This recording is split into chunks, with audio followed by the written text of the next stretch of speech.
So, let's rebox. So, kanina 60 Hz. So, naging 90 Hz. So,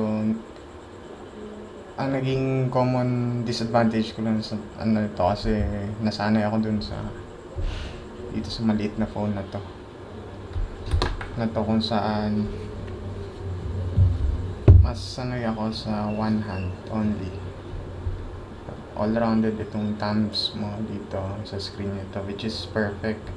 So kaya pagdating sa Nord, nahirapan ako mag-adjust.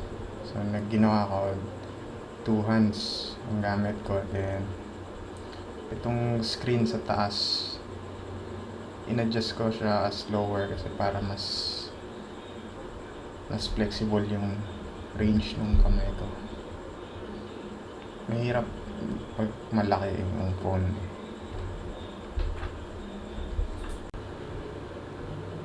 So, mabilis siya actually. Maganda, mabilis. And compare to my old Oneplus 5 na kung sira na. Ayun o, sira na. Premium yung build ng Nord. So, para sa akin, it's a big upgrade. Kung gusto niyo mag-upgrade ng phone. So, let's rebox this phone.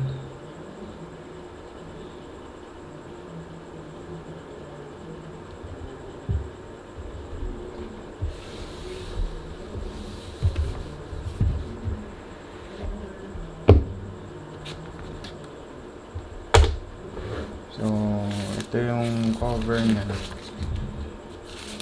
Cover ng Nord.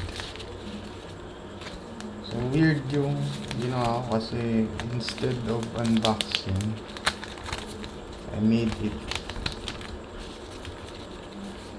ReBoxing. Kasi nagmamadali yung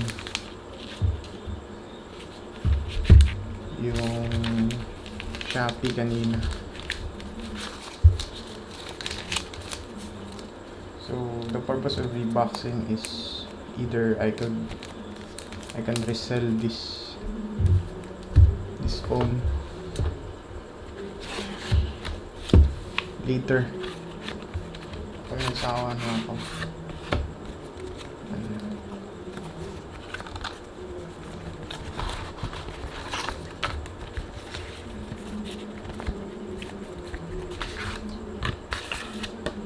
Yung letter ni the Nord.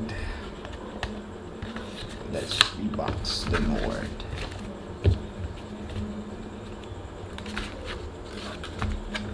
Talaga ako sanay mag-unboxing.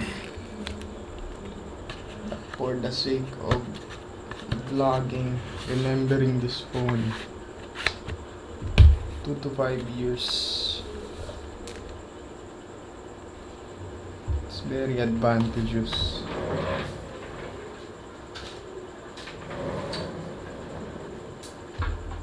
To make a reboxing video.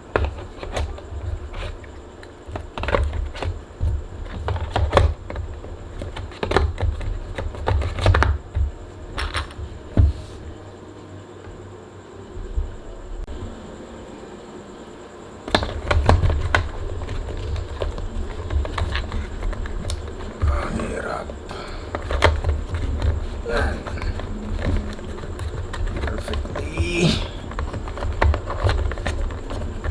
Perfectly rebox. Mo pilitin.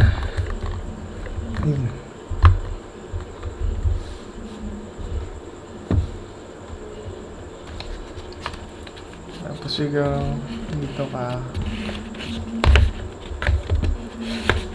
shook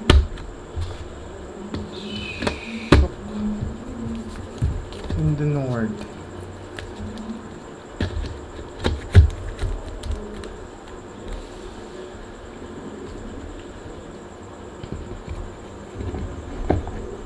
Finally.